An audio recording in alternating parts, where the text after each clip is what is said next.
Economia Direta. Os assuntos econômicos em discussão na Câmara. E com um mundo cada vez mais globalizado, decisões nas grandes potências têm reflexos mundiais, principalmente quando a gente fala de economia. O resultado das eleições norte-americanas é um desses exemplos, mas nem sempre fica claro para a gente como é que a volta do poder ao poder do ex-presidente Donald Trump, que toma posse em janeiro, pode impactar a economia aqui no Brasil. Vamos saber como podem ser afetados juros, inflação, câmbio e o comércio do Brasil com outros países, entre outras questões. Quem faz essa análise para a gente é o professor do Departamento de Economia da Universidade de Brasília, Alexandre Andrada. Bom dia, professor Alexandre. Bom dia, Cláudio. Como vai? Muito obrigado por estar aqui conosco no painel eletrônico. E tenho uma listinha aqui de perguntas sobre esses vários itens econômicos, que a gente começa, é claro, com o câmbio, né, que é o que a gente imagina assim, um reflexo mais direto, né, a relação entre dólar e real e, consequentemente, a mudança de preços nos produtos que estão atrelados ao dólar. Qual é a expectativa para que um novo governo, um governo com a outra ótica nos Estados Unidos, influencie o câmbio? Olha, o câmbio ele é uma das variáveis mais difíceis de se prever em economia, né? Do ponto de vista puramente estatístico, ela é uma variável que nós não conseguimos entender muito bem o caminho dela. Ainda mais quando nós estamos num cenário como esse de tanta incerteza. Porque nós temos incerteza do lado do Brasil, nós não sabemos se o Brasil vai fazer um ajuste fiscal, que pode significar uma redução na nossa taxa de juros, que impacta o câmbio. Nós não sabemos se o Brasil vai continuar tendo déficits fiscais e isso também vai impactar. E, por outro lado, agora com o governo Trump, nós também não temos muita certeza sobre qual vai ser a política econômica adotada por ele e qual o impacto disso sobre a inflação lá, né? A inflação dos Estados Unidos vem relativamente alta há algum tempo, mas já estava cedendo, mas algumas das propostas do Donald Trump relativamente ao comércio exterior, ao protecionismo, esse tipo de coisa, pode provocar um aumento da inflação lá, de modo que, se a inflação lá aumenta, a taxa de juros lá também vai aumentar para tentar conter essa inflação. Isso drena recursos de países como o Brasil para lá, e o que impacta negativamente na nossa taxa de câmbio, levando a uma desvalorização cambial. Mas tudo isso é muito incerto, porque é isso, é um somatório de muitas dúvidas que nós temos aí adiante. Então ainda não dá também para dizer como é que ficaria o impacto do novo governo nos nossos juros, né, um aumento ou não da taxa Selic, na nossa inflação. Isso também depende desses fatores, né? Como eu disse, temos muitas incertezas dentro do próprio Brasil, né? Como eu disse, a questão da política fiscal, nós ainda não temos um desenho do ajuste fiscal a ser implementado, para ver se nós conseguimos reduzir a nossa taxa de juros, que está absurdamente alta, né? E tampouco temos ideia do que o Donald Trump vai fazer por lá, em termos de política comercial e política econômica, né? Que pode levar também a uma maior incerteza em relação aos juros lá e a nossa taxa de câmbio aqui, por consequência. Professor, um outro item é a nossa balança comercial e esse movimento de exportações e importações. A política, a gente tem que se basear no outro governo Trump, né? E aí enfim, eu li muita coisa sobre uma possibilidade de barreiras às exportações brasileiras por conta de um protecionismo norte-americano. Tem a questão de barreiras dos Estados Unidos à China, uma guerra tarifária que também pode nos atingir. Eu queria que o senhor fizesse uma análise em relação ao comércio exterior, né? O que esse novo governo nos Estados Unidos pode afetar o comércio exterior em linhas gerais e que essas consequências podem chegar ao Brasil. Do ponto de vista do comércio exterior, eu acho que o impacto não deve ser muito grande, né? E eu tenho alguns motivos para acreditar nisso, né? O primeiro é que o Brasil é deficitário no seu comércio bilateral com os Estados Unidos, né? Ou seja, a gente mais importa dos Estados Unidos do que exporta. Então, a gente não é um alvo preferencial de políticas protecionistas por parte do governo Donald Trump. O segundo motivo, e relacionado a esse também, de certa maneira, é que o Brasil tem uma participação pequena nas importações dos Estados Unidos. Nós respondemos por 1,2% das importações deles, né? Um outro motivo é que a pauta de exportação do Brasil para os Estados Unidos ela é bastante diversificada, né? No ano passado, os produtos que tiveram a maior participação nas nossas vendas foram produtos acabados de ferro e aço, com 13%, e também com 13% óleos de petróleo, né? Então, como é uma pauta muito diversificada, ainda que o governo Trump coloque alguma tarifa protecionista em um ou outro produto, isso acaba se diluindo, né? E, por fim, a última razão que eu acredito que o impacto não deve ser tão grande é também analisando o comportamento do comércio exterior brasileiro, comércio bilateral, durante o governo Trump, né? Até antes da pandemia, porque depois da pandemia realmente é difícil fazer qualquer análise. Mas antes, durante o período pré-pandemia do governo Trump, o comércio entre o Brasil e os Estados Unidos continuou crescendo, com destaque para as exportações brasileiras. Então, não houve um impacto muito grande. Então, o fato de o Brasil não responder pelo déficit comercial americano faz com que a gente fique relativamente fora do alvo da política protecionista do novo governo. E, ao contrário, professor, essa guerra tarifária entre os Estados Unidos e China, ela beneficiaria a gente de alguma maneira ou também não tem uma grande influência nessas relações comerciais entre o Brasil e os Estados Unidos? A princípio não tem um grande impacto, até porque essa guerra comercial entre os Estados Unidos e China, de certa maneira, veio à tona durante o primeiro mandato do Donald Trump e seguiu durante o governo Biden também, né? Isso porque uma razão fundamental disso é que os Estados Unidos têm um déficit comercial hoje em dia da ordem de US$ 1 trilhão. E desse US$ 1 trilhão, 380 bilhões são de déficit com a China, né? Então a China responde por quase 18% das importações americanas e por quase 40% do seu déficit comercial. E isso, para muitos analistas americanos, tanto políticos, economistas, formuladores de política externa, isso significa uma fragilização dos Estados Unidos diante da China, né? Uma perda de empregos, uma dependência econômica que eles querem reverter. Então, o alvo principal dessa guerra tarifária, o alvo da política protecionista do Trump são os países que os Estados Unidos têm grande déficit. São a China, o México e os Estados Unidos. Do ponto de vista geral, para o Brasil e para o mundo, uma guerra comercial nunca é muito benéfica, né? O que a gente deseja, o que nós desejamos é um mundo com liberdade de trocas, isso acaba favorecendo a todos. Agora, por um lado, o principal produto que o Brasil exporta para a China é soja, né? A soja responde por 37% das exportações do Brasil para lá. E a principal exportação dos Estados Unidos para a China também tem sido a soja. Então, um efeito que talvez possa ocorrer de benéfico, né, nesse cenário não tão positivo do ponto de vista global, é talvez o Brasil passar a exportar ainda mais soja para a China se houver alguma retaliação bilateral entre as duas grandes potências econômicas.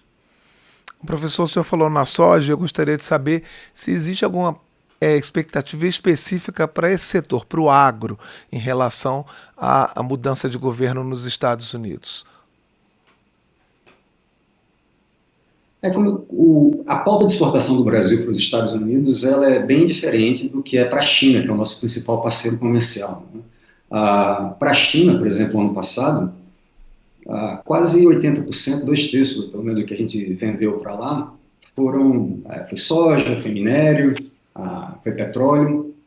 E para os Estados Unidos, o agro tem uma participação muito pequena nessas exportações, né? Salvo engano, acho que o ano passado o produto agrícola que o Brasil mais exportou para os Estados Unidos foi o café não torrado, né? Então, do ponto de vista da política direta dos Estados Unidos sobre o setor agrícola, provavelmente não vai ter um impacto muito grande, porque 80% das nossas exportações para os Estados Unidos são de produtos, de alguma maneira, manufaturados. Os agrícolas têm uma participação menor. Agora, os efeitos indiretos de como a política americana vai afetar os demais países, aí é um pouco mais complicado. Mas o Brasil é uma potência agrícola, inegavelmente, somos o maior produtor, os maiores exportadores de uma grande variedade de commodities agrícolas, então dificilmente isso vai ser afetado de uma maneira muito grande por alguma política de retaliação do Trump em relação a esses países com os quais os Estados Unidos têm déficit comercial muito grande. Nós estamos recebendo hoje aqui no painel eletrônico o professor da Universidade de Brasília, Alexandre Andrada. Ele está comentando com a gente alguns itens sobre possíveis mudanças na economia a partir da eleição do presidente Trump, da volta do presidente Trump ao poder nos Estados Unidos. A posse dele está marcada para janeiro. Professor Alexandre, a gente falou muito do comércio agora e a gente viu pelo último governo Trump que ele não, a política dele, ele não, enfim, leva em conta a questão dos organismos multilaterais, OMC, é uma política mais voltada para os Estados Unidos mesmo, tem aquele slogan lá dele, America First, né, América Primeiro. Então, assim, é de se esperar de que isso continue, de que o novo governo dos Estados Unidos ele não dê muito peso para esses organismos multilaterais? Certamente. Este eu acho que é o ponto fundamental que vai impactar o Brasil, a eleição do Trump. São as outras pautas da nossa política externa, né? Então, provavelmente, nós vamos observar um afastamento político entre Brasil e Estados Unidos, claro, um afastamento relativo, né? Por conta das relações não tão cordiais entre os presidentes, né? E isso irá reforçar essa aproximação do Brasil com a China, né, dar uma certa prioridade para os BRICS, algo que também já estava acontecendo agora durante o governo Biden, né, e deve se agravar. E do ponto de vista de pautas importantes do Itamaraty, reforma das instituições, né, como reforma do Conselho de Segurança, reforma da OMC, reativação da OMC, né, do corpo de julgamento de contencioso da OMC, tudo isso vai ficar paralisado, porque o Donald Trump certamente não tem nenhuma intenção de reformar um Conselho de Segurança da ONU para perder poder, né, e colocar um país como o Brasil. Ele também não tem interesse na reativação da OMC, ele obstou o funcionamento da OMC e isso acabou permanecendo durante o governo Biden.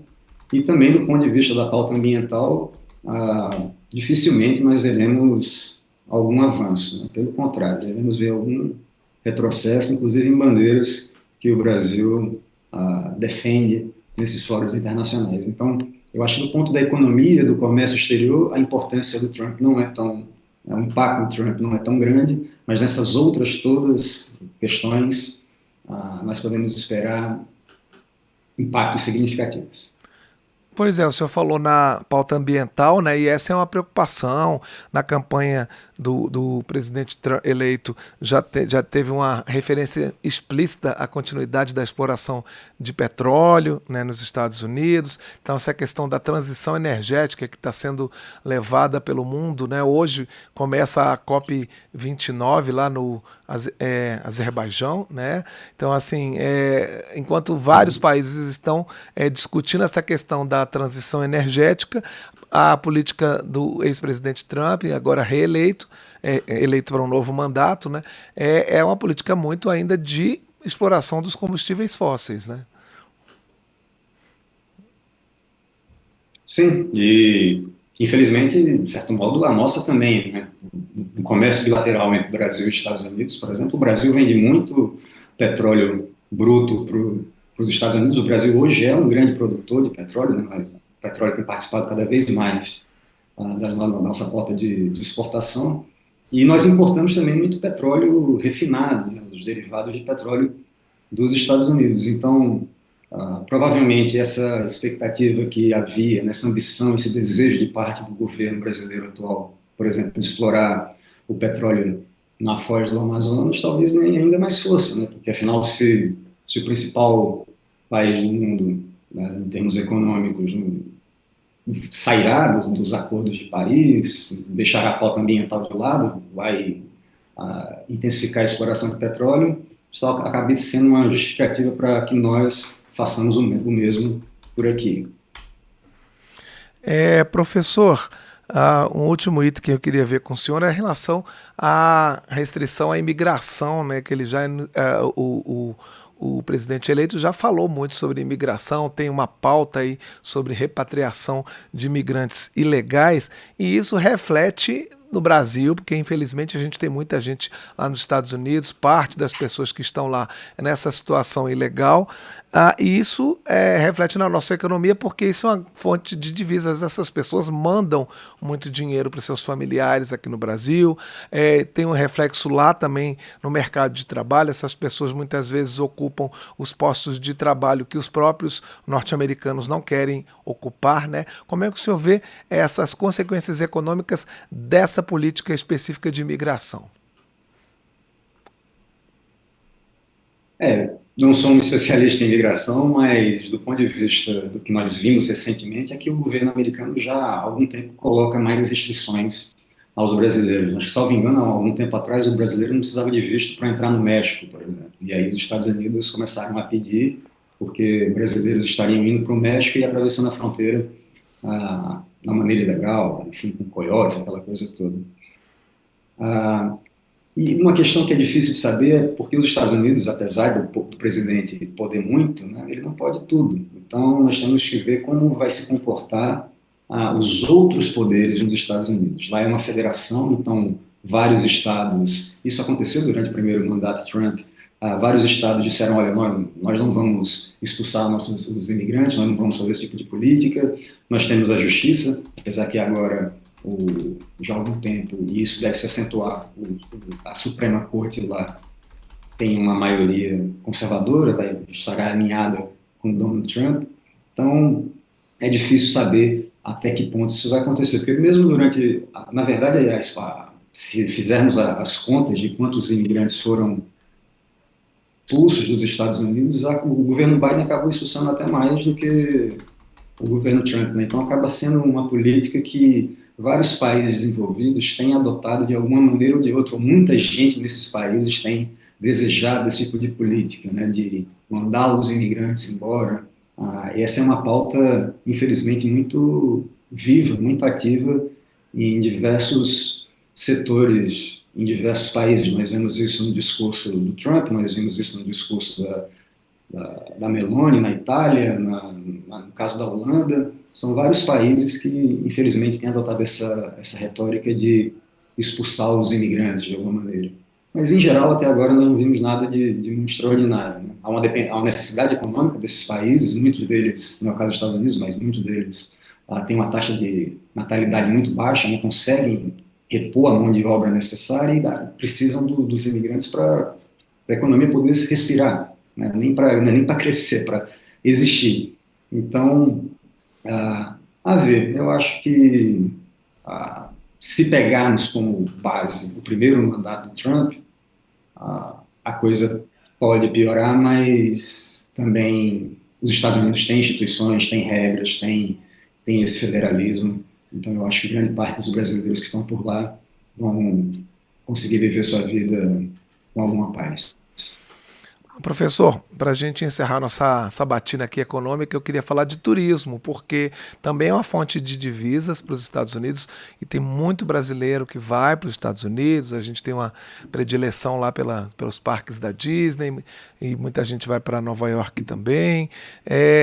É possível que dentro de uma política restritiva também haja mudança de regras em relação ao turismo ou não? Ou os benefícios econômicos do turismo fazem com que o turista seja visto de maneira diferente muito diferente da pessoa que quer morar lá? Acho que no caso dos brasileiros pode haver sim um aumento do rigor no visto para turista, né? Porque essa é uma estratégia que muitas pessoas utilizam, né? Obtêm o título para turista, entram no país de uma maneira legal e acabam ficando, né? Inspiram o visto e permanecem por lá e depois correm atrás para tentar se legalizar ou coisa do tipo. Então, se o governo americano de fato, ah, implementar regras para tentar barrar a imigração, isso provavelmente deve acontecer, né? Agora, os brasileiros também estão tendo dificuldades para visitar os Estados Unidos porque a taxa de câmbio também está bastante alta, está cada dia mais difícil fazer esse tipo de turismo externo. Nós conversamos com o professor da Universidade de Brasília, Alexandre Andrada, sobre as consequências econômicas da nova eleição do presidente Trump para a presidência dos Estados Unidos. Ele foi eleito na semana passada, confirmado esse fim de semana mais alguns votos, que o sistema lá eleitoral é bem diferente do brasileiro, e a posse marcada para janeiro. Então a gente falou de algumas questões econômicas que podem ser afetadas por essa mudança de governo nos Estados Unidos. Eu queria agradecer a presença mais uma vez do professor Alexandre. Eu sei que ele está no exterior, fez um esforço extra para estar aqui conosco nesta manhã pelo Zoom. Muito obrigado e boa semana de trabalho para o senhor. Obrigado, Cláudio. Foi um prazer.